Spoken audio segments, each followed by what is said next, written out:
आणि थेट जाणार आहोत मनसेचा मेळावा सध्या सुरू आहे आणि त्या ठिकाणी बाळा नांदगावकर बोलत आहेत।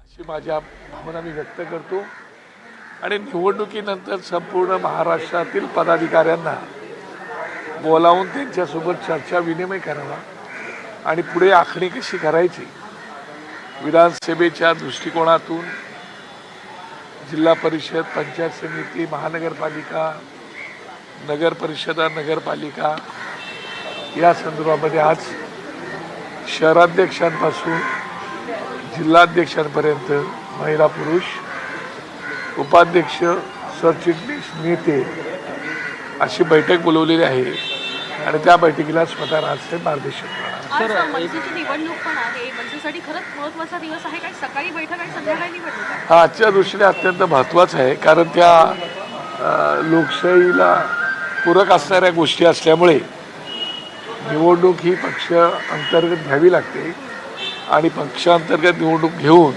पक्षाचा अध्यक्ष आणि इतर जे काही नेते मंडळी आहेत त्यांची नेमणूक करावी लागते आणि म्हणून ते आता 3 वाजता दादर माटुंगा कल्चरल हॉल या ठिकाणी निवडणूक सुद्धा आहे आणि त्या निवडणुकीमध्ये आमचे जे काही ऑफिस बेअरर आहेत कार्यकारिणीचे ते मतदान करतात। आजच्या बैठकीमध्ये मागच्या ज्या विधानसभा निवडणुका झाल्या त्याचा आढावा घेतला जाणार आहे का? मताधिक्य किती होतं आणि कशा? मला असं वाटतं की हा संपूर्ण आढावा घेण्यासाठी ती बैठक आहे, परंतु तो काय ओपन आढावा घेतला जात नाही।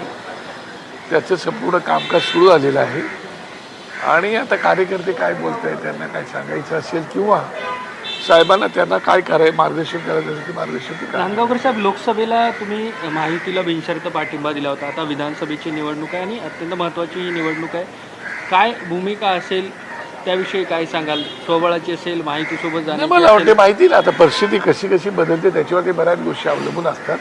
आत्तापर्यंत तुम्हाला कल्पना आहे की आम्ही पक्षाचा जन्म झाल्यापासून आम्ही स्वतंत्र निवडणुका लढवलेल्या आहेत आणि ह्या निवडणुकीमध्ये सन्मान्य नरेंद्र मोदी हे 3ऱ्यांदा पंतप्रधान व्हावे अशा प्रकारच्या भावना साहेबांच्या होत्या, जेणेकरून एक स्थिर सरकार येईल, उत्तम शासन आणि प्रशासन चालावं आणि लोकांची कामं व्हावीत, चांगल्या प्रकारचे निर्णय व्हावेत यासाठी तो दिलेला पाठिंबा होता आणि त्याप्रमाणे आता देशाचे पंतप्रधान झालेले आहेत। आता पुढची वाटचाल कशी करायची त्याचे मार्गदर्शन ते करतो।